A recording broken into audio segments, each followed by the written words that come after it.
हाँ जी, welcome back guys. आज के इस वीडियो में हम लोग बात करने वाले हैं एसईओ बिगिनर जो मिस्टेक्स करते हैं अपने शुरुआती प्रोजेक्ट्स में। सबसे पहली वो गलती करते हैं कॉम्पिटिटर्स को ठीक तरीके से समझने में या कॉम्पिटिटर्स को फिगर आउट करने में। लोगों को यही नहीं समझ में आता है कि हमारे कॉम्पिटिटर्स कौन से हैं। मान के चलते हैं एसईओ के पॉइंट ऑफ व्यू से आपके पास एक कीवर्ड है ऑनलाइन एमबीए और आपके पास एक वेबसाइट है। उस वेबसाइट के एक स्पेसिफिक पेज को आपको रैंक करना है ऑनलाइन एमबीए कीवर्ड के ऊपर। तो उस पेज के पॉइंट ऑफ व्यू से जो आपके कॉम्पिटिटर्स होंगे वो कॉम्पिटिटर्स होंगे जो ऑलरेडी ऑनलाइन एमबीए कीवर्ड पर रैंक कर रहे हैं या उसके ऊपर रैंक करने की कोशिश कर रहे हैं। तो हमेशा आपके कॉम्पिटिटर्स पेज वाइज होते हैं। एग्जाम्पल के तौर पे आप ही की वेबसाइट के ऊपर एक कीवर्ड है आपका ऑनलाइन एमबीए और एक दूसरा कीवर्ड हो गया आपका let's say best engineering college. अब मान के चलते हैं बेस्ट इंजीनियरिंग कॉलेज के ऊपर जो वेबसाइट रैंक करी वो वेबसाइट एक्स है और ऑनलाइन एमबीए के ऊपर जो एक वेबसाइट रैंक कर रही थी वो वेबसाइट वाई थी। तो इस पर्टिकुलर सिनेरियो में आपके जो कॉम्पिटिटर्स हैं वो दोनों ही हो जाएंगे। जो वेबसाइट एक्स है वो आपकी इंजीनियरिंग कॉलेज के पॉइंट ऑफ व्यू से कॉम्पिटिटर हो जाएगी और जो ऑनलाइन एमबीए वाले कीवर्ड के ऊपर रैंक कर रही है वो ऑनलाइन एमबीए वाले कीवर्ड के लिए आपकी कॉम्पिटिटर हो जाएगी। उस वेबसाइट के उस पेज को आप एज अ बेंचमार्क रखेंगे क्योंकि उस वेबसाइट का एक स्पेसिफिक पेज ही ऑनलाइन एमबीए कीवर्ड के ऊपर रैंक कर रहा होगा। इसी तरीके से बेस्ट इंजीनियरिंग कॉलेज के पॉइंट ऑफ व्यू से जो वेबसाइट का एक पेज रैंक कर रहा है वो आपके लिए कॉम्पिटिटर हो जाएगा। तो आपके लिए यहाँ पर जो है वो दो डिफरेंट डिफरेंट कॉम्पिटिटर्स हैं।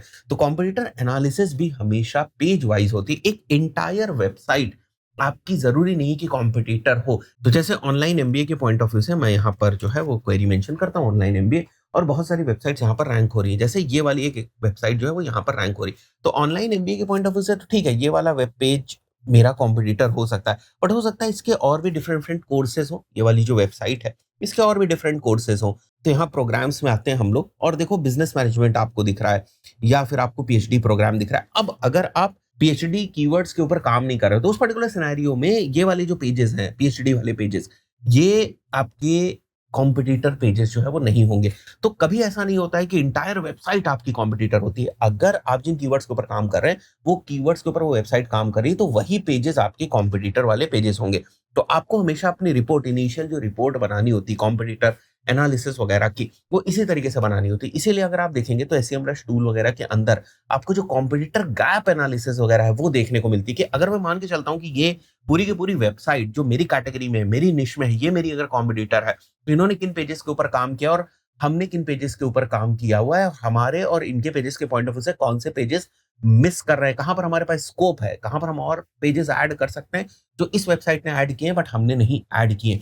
तो कॉम्पिटिटर एनालिसिस को आपको कुछ इस तरीके से करना है। इसी के साथ साथ जब एसईओ बिगिनर्स को हमेशा पहली बार कोई एसईओ का प्रोजेक्ट मिलता है ना तो उस प्रोजेक्ट का अभी करंट स्टेटस क्या है वो आपको सबसे पहले डॉक्यूमेंट करना है। उसके बाद उसके ऊपर काम करना शुरू करना है। ऐसा नहीं कि पहले ही आप बहुत ही कॉम्प्लिकेटेड ऑडिट्स वगैरह करना शुरू कर दें और आपको ये नहीं पता है कि अभी करंट वेबसाइट का स्टेटस क्या है। अगर करंट स्टेटस आपको नहीं पता चलेगा, जैसे कुछ पेजेस अगर आपके रैंक कर रहे हैं तो किन पोजीशंस पे रैंक कर रहे हैं, कौन से कीवर्ड्स रैंक कर रहे हैं, कौन सी इंटेंट जो है वो रैंक कर रही है, कौन से वेब पेजेस जो है वो इंडेक्स हैं, कौन से वेब पेजेस नहीं इंडेक्स है, बैकलिंक की प्रोफाइल क्या है, हमारे अभी इमीडिएट कॉम्पिटिटर्स क्या है, एक तरीके की जो शुरुआती प्रोफाइल होती है जैसे आपके पास वेबसाइट आए ये सारी चीजें शुरुआत में ही आप डॉक्यूमेंट कर लें सो दैट जैसे आप काम करते जाएंगे उस वेबसाइट के ऊपर आप प्रोग्रेस को सही तरीके से मेजर कर पाए। सेकंड मिस्टेक मैं नहीं बोलूंगा, मैं अपनी तरफ से आपको एक गाइडलाइन देना चाहता हूं कि जो भी आप रिपोर्ट एसईओ के पॉइंट ऑफ व्यू से बनाएं हमेशा कोशिश करें कि आपको पेज वाइज रिपोर्ट बनानी। जैसे मैंने देखा है जब भी मैं कीवर्ड वाइज लोगों से रिपोर्ट्स मांगता हूं तो हमें दे देते हैं कि भाई हमारे ये 10 कीवर्ड्स हैं जो रैंक कर रहे हैं इन पोजीशन के ऊपर,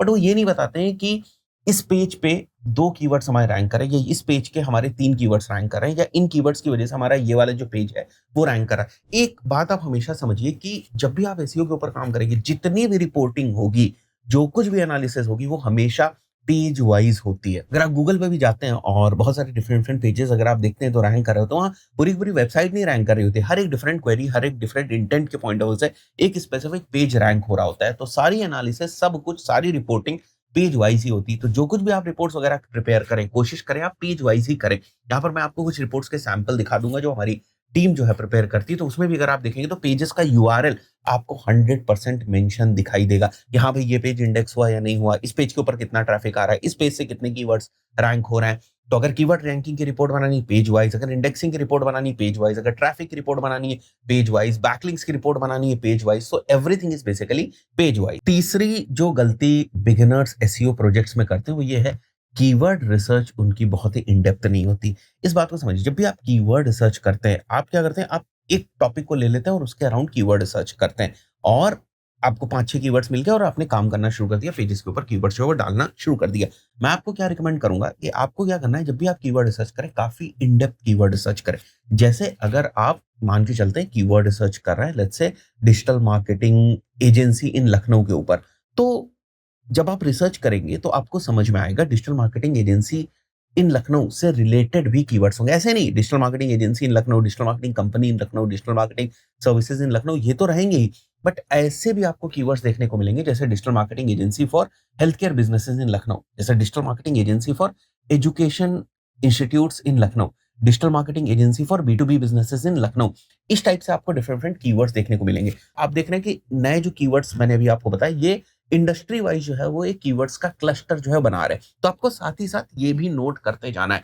और इन डेप्थ जब आप कीवर्ड सर्च करेंगे तब आप ये भी देखेंगे how to find a very good digital marketing agency.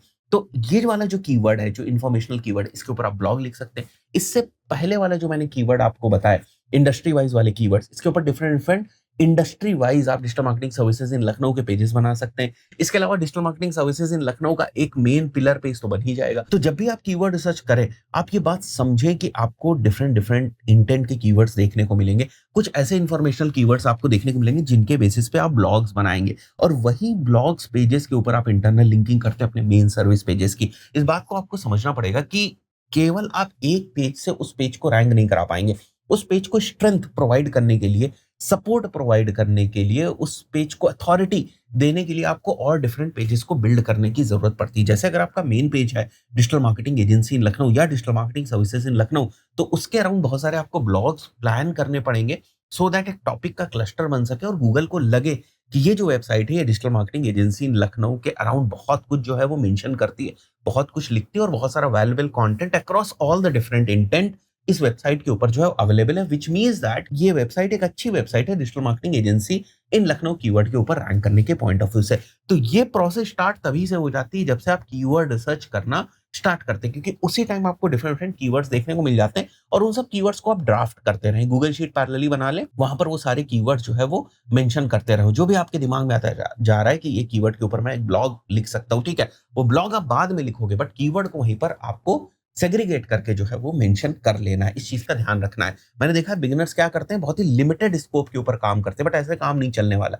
आपको थोड़ा सा और डायमेंशंस को जोड़ के सोचने की जरूरत है। अब थोड़ा सा टेक्निकल एसईओ और ऑन पेज के पॉइंट ऑफ व्यू से बताता हूं। जब भी आप ऑन पेज करें, आप पेज वाइज ऑन पेज करते से किसी एक स्पेसिफिक कीवर्ड के लिए इस पेज का हम ऑन पेज कर रहे हैं। अगर इस पेज का कंटेंट अच्छा होगा, अगर इस पेज के ऊपर बैकलिंक्स अच्छे होंगे तो ये पेज रैंक हो जाएगा। तो ऑन पेज और ऑफ पेज हमेशा पेज वाइज होता है। टेक्निकल एसईओ हमेशा वेबसाइट वाइज होता है। कहने का मतलब अगर आपके वेबसाइट के लेवल पर बहुत सारे टेक्निकल इश्यूज हैं, उस पर्टिकुलर सिनेरियो में उसका इंपैक्ट आपके पेजेस के ऊपर भी पड़ेगा। और अगर आपकी वेबसाइट टेक्निकली साउंड है, सब कुछ बेहतर है, टेक्निकल इश्यूज वगैरह नहीं है, आप जाएंगे डिफरेंट डिफरेंट जो क्रॉलर्स हैं उनको यूज करेंगे, आप स्क्रीमिंग फ्रॉग को यूज करेंगे, आप एचआरएफ के बॉट को यूज करेंगे, जो भी आपको टेक्निकल इश्यूज से रिलेटेड ऑडिट रिपोर्ट मिलती है उसको जब आप सॉल्व कर लेंगे, आपकी वेबसाइट के मान के चलते हैं टेक्निकल इश्यूज थे, रिडायरेक्शन वगैरह से रिलेटेड थे, इंडेक्सेशन वगैरह से रिलेटेड थे, ये सारे टेक्निकल इश्यूज, स्पीड वगैरह के इश्यूज थे, ये सारे जब आपने टेक्निकल इश्यूज रिजॉल्व कर लिए, उसके बाद जो एसईओ स्टार्ट होता है